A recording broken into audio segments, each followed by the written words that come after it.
আসলে সমস্যাটা হচ্ছে এখন শীতকাল। শীতকালে যদি আপনার কম্বল ছোট হয় তখন আপনি মাথার দিকে টানলে পা খালি হয়ে যায়, আবার পায়ের দিকে টানলে আপনার মাথা খালি হয়ে যায়।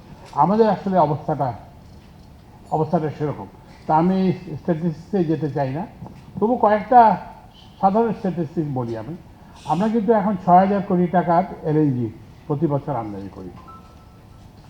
বিদ্যুৎ খাতে ভর্তুকির পরিমাণ হচ্ছে, আজকের ডেইলি স্টারে আছে দেখবেন 36,000 কোটি টাকা। তারপরে জ্বালানি খাতেও ভর্তুকির পরিমাণ হচ্ছে 20,000 কোটি টাকা।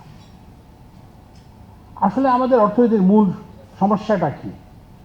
মূল সমস্যাটা হচ্ছে যে পাবলিক সেক্টরে প্রকিউরমেন্টের ক্ষেত্রে প্রতিযোগিতার অভাব।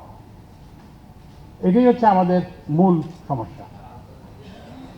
যে আপনি পাবলিক সেক্টরে ব্যবসা করতে হলে আপনি মন্ত্রীকে চিনতে হবে, তারপরে ইয়েকে চিনতে হবে, এর হাতে এটা দিতে হবে, এর হাতে ওটা দিতে হবে। এটাই হলো আমাদের মূল সমস্যা।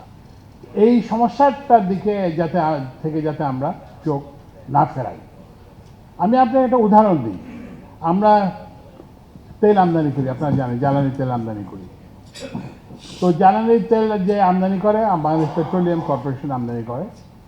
তো ওদের একটা স্পেসিফিকেশন ছিল এরকম যে যিনি জ্বালানি তেল সরবরাহ করবেন তাকে রিফাইনারির মালিক হতে হবে। তো আমি ওটাকে একটু খানিকটা চেঞ্জ করে দিলাম, বললাম যে না, রিফাইনারির মালিক হলে ঠিক আছে, ভালো। যদি নাও হয়, আপনি যদি বড় সরবরাহকারী হন তাহলে তাও হবে। তো এটার ফলে কি হয়েছে, আমরা মাত্র 6 মাসের যে আমদানি করেছি তাতে 370 কোটি টাকা সাশ্রয় হয়েছে, এবং যেটার অ্যানুয়ালাইজ ভ্যালু হচ্ছে 1500 কোটি টাকা।